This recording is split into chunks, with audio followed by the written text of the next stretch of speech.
کیا آپ جانتے ہیں پردہ کیا ہے؟ آپ نے مختلف علماء سے سنا ہوگا کہ پردہ اس بات کا نام ہے عورت اپنا جسم ڈھانپ کے رکھے، مرد ایسا لباس پہنے جس سے اس کی مردانگی چھپی رہے۔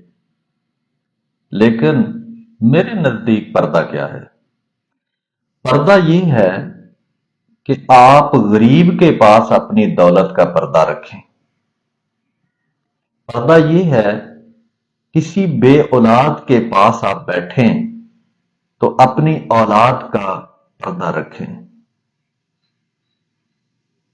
کسی کمزور کے ساتھ بیٹھیں، اپنی طاقت کا پردہ رکھیں۔ کسی کم درجے والے کے ساتھ آپ ملیں، آپ اپنے عروج اور درجے کا پردہ رکھیں۔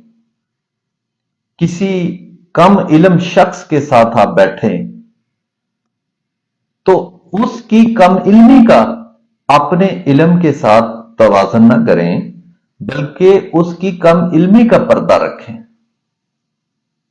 اگر کسی کے عیب آپ کو پتہ چل جائیں تو آپ اس کا پردہ رکھیں۔ اگر کوئی گناہ گار شخص آپ کے آس پاس رہتا ہے، اسے سمجھائیں، اسے صحیح راستے پر چلانے کی کوشش کریں، لیکن اس کا پردہ رکھیں۔ میرے نزدیک یہ پردہ داری ہے۔